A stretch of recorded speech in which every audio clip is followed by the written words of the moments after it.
Libra, hi, welcome to Miss the Queen PH. At titignan natin kung ano yung energies for you ngayong new moon in Taurus sa April 28, 2025 at 3:30 a.m. Philippine time. So if you're interested in private readings, meron tayong link sa description at sa pinned comment. Paka-check nyo lang information paano mag-book for a private reading. And please subscribe to our channel to show your support, like, share this video, at comment na rin kayo kung kayo naka-resonate. So, alam naman natin na kapag new moon, this is about setting new intentions, starting something new, may mga new beginnings. And this is in the energy of Taurus, which is a very stable energy, practical, realistic. So, maaring focus rin kayo in developing your resources, yung talents ninyo, yung skills ninyo. For you, Libra, this is in your 8th house of shared finances. So, pwedeng meron kayong mga sisimulang investments or pwedeng partnership, business partnership with your romantic partner or a friend, no? Yung iba sa inyo may kaibigan na makikipag-negosyo kayo or collaborate. So, syempre, pag mga ganitong bagay, kailangan nyo talagang pinag-aaralan, pinaghahandaan. Kasi, syempre, 'di ba? Lalo na kung ito yung negosyo. Kailangan pag-isipang maigi. Alam mo yung consequences, alam mo yung risk that you have to take. So, meron tong challenging aspect sa 11th house. Some of you pwedeng magkaroon ng issue or challenge pagdating sa pinautang na pera. It's either ikaw yung nanghiram or yung kaibigan mo. So, pwedeng magkaroon ng challenge dyan. Meron din tong challenging aspect sa iyong 5th house, which is your passion. This is also your children. So, pwedeng merong mga gustong gawin yung anak nyo. Lalo na, ito yung para sa mga yung malalaki na yung anak nyo na may sarili ng desisyon, mga adults na pwedeng hindi nyo gusto or hindi kayo sang-ayon sa mga desisyon nila. Pwedeng gusto nilang bumukod or meron silang personal decision na hindi ka sang-ayon, lalo na sa relationship nila, ganon. Some of you naman, meron ditong, kung bago pa lang yung relationship ninyo at hindi pa kayo nagiging sexually connected ng person na to, pwede magkaroon ng pressure. Yung tipong, mape-pressure ka to have, sexual or intimacy with this person kahit na hindi ka pa ready. So, be careful kasi there is a possibility rin na magkaroon ng pregnancy along the way. Mahirap rin kapag unwanted yung pregnancy, no?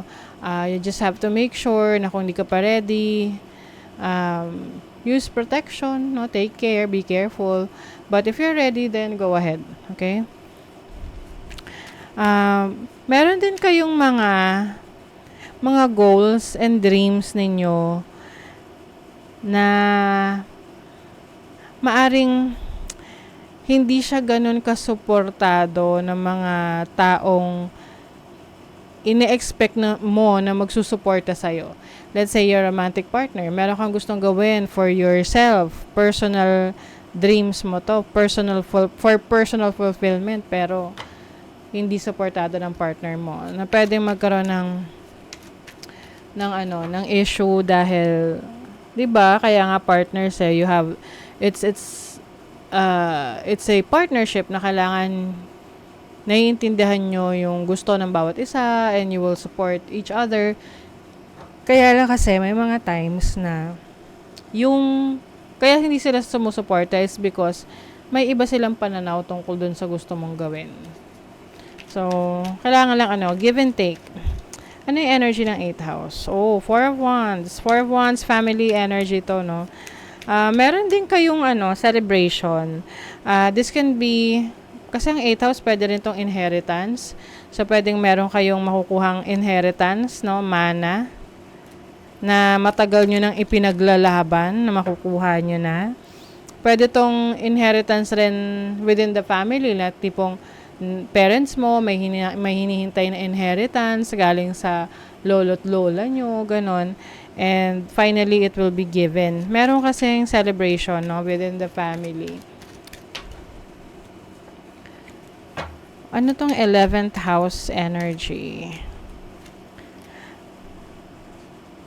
I also feel na, di ba nabanggit ko sa inyo kanina, if nasa relationship kayo ngayon at merong pressure pagdating sa sexual intimacy, I feel like ipaglalaban mo kung ano talaga yung gusto mo para sa sarili mo.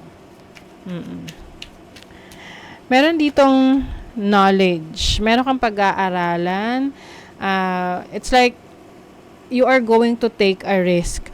Meron kang, kumbaga, parang susugal ka. Not actually pagsusugal na, but you will bet onto something, no? Susugal ka dito sa business na to, or dito sa pangarap mo na to. Parang meron kang ilalabas na funds, pera, to support what you really want. Pwede rin tong pagbili ng course, or tuition fee, no? Na mag-e-enroll ka sa isang class, kasi gusto mo talaga matutunan yon, dahil alam mo na yun ay makakatulong sa pangarap mo. Let's say gusto mong magkaroon ng negosyo, tapos interesado ka sa kape. So, mag-aaral ka, maaring magte-take ka ng course sa TESDA or sa isang private na school kung paano maging barista. Ganon. To support your goals. What is the 5th house energy? The Strength card. With 3 of Wands. I see support. No? Meron sa inyo na magsusupport sa mga pangarap nyo or sa mga talents ninyo, skill set ninyo. And the moment na makuha nyo tong support na to, you are unstoppable. Like, ang bilis ng progress for you. Ang bilis ng pag-unlad. Kaya kailangan rin, yung mga taong kakausapin mo, pipiliin mo. Alam mo dapat kung sino yung mga taong dapat mong makumbinse to help you, to support you. A fiery climax approaches. Oh my God. Parang ito yung sexual energy. Go wild. Oh my God. And think it through. Oh my God. Okay, Libra. So, if kayo ay hindi pa talaga kayo ready for responsibilities, maging maingat pagdating sa sexual activities ninyo, sexual connections ninyo. Kasi, pwede itong magkaroon ng resulta na pwedeng pagsisihan mo in the end, or hindi ka handa.